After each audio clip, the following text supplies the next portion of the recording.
Bismillahirrahmanirrahim. Nama saya Aisyah Naili Nabila binti Zulbakar. Hari ini saya akan membentangkan tentang ijtihad Rasulullah sallallahu alaihi wasallam. Baiklah, pengenalan ijtihad Rasulullah sallallahu alaihi wasallam. Rasulullah sallallahu alaihi wasallam adalah rujukan utama bagi umat-umat terdahulu. Hukum-hukum terdahulu sudah termaktub dalam teks-teks suci Al-Quran. Adakah Rasulullah seorang mujtahid? Tidak, kerana seseorang yang berijtihad pernyataannya boleh menjadi betul dan kebalikan salah.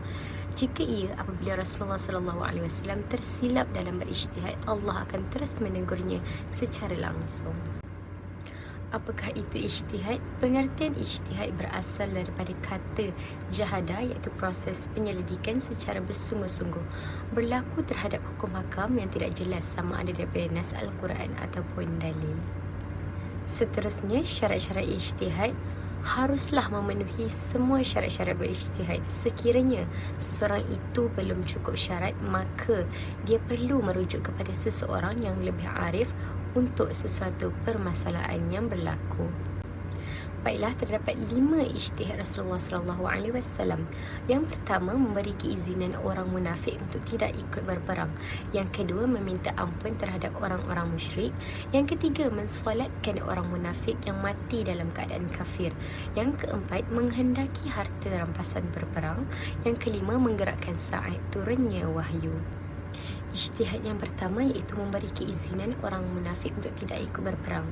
Rasulullah sallallahu alaihi wasallam tidak mengetahui tindakan buruk golongan munafik tersebut yang mahu berperang hanya untuk mengawal keuntungan. Dia tidak mahu berjihad di jalan Allah. Allah telah menurunkan ayat Al-Quran daripada surah At-Taubah ayat 43 sebagai teguran dan pengajaran kepada Rasulullah sallallahu alaihi wasallam. Ijtihad yang kedua iaitu meminta ampun terhadap orang-orang musyrik. Allah Subhanahu Wa Taala telah menegaskan larangannya agar tidak meminta ampun bagi orang-orang musyrik, meskipun berasal daripada kerabat Nabi ataupun golongan mukmin. Pendapat Hasbi Asy-Syidqi, orang munafik yang kafir akan ditempatkan ke dalam api neraka bagi yang mati dalam kekafiran.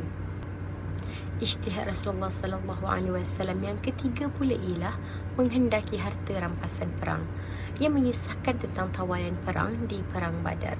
Pendapat M. Qurashibab untuk mengambil tindakan tegas, Rasulullah sallallahu alaihi wasallam dilarang oleh Allah untuk membiarkan tawanan kekal hidup. Ia membahayakan pasukan kecuali kemenangan sudah berpihak kepadanya. Ijtihad Rasulullah sallallahu alaihi wasallam yang keempat pula ialah mensolatkan orang munafik yang mati dalam keadaan kafir. Allah Subhanahu wa taala telah menegur di dalam Al-Quran kerana Rasulullah sallallahu alaihi wasallam telah mensolatkan salah seorang daripada orang munafik yang telah mati dalam keadaan kafir, iaitu dengan ayat, jangan kamu menguruskan perkuburannya dan berdoa kepadanya seperti mana kamu lakukan di tanah perkuburan Islam. Ijtihad Rasulullah sallallahu alaihi wasallam yang kelima pula ialah menggerakkan saat turunnya wahyu.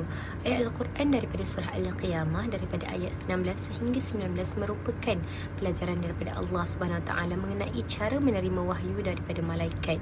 Mendengarkan Allah menjamin mengumpulkan ke dalam hati Rasulullah sallallahu alaihi wasallam melalui 3 cara, iaitu pengumpulan, pembacaannya dan penafsirannya. Sebagai penutup, apakah yang dapat kita simpulkan daripada ijtihad Rasulullah sallallahu alaihi wasallam?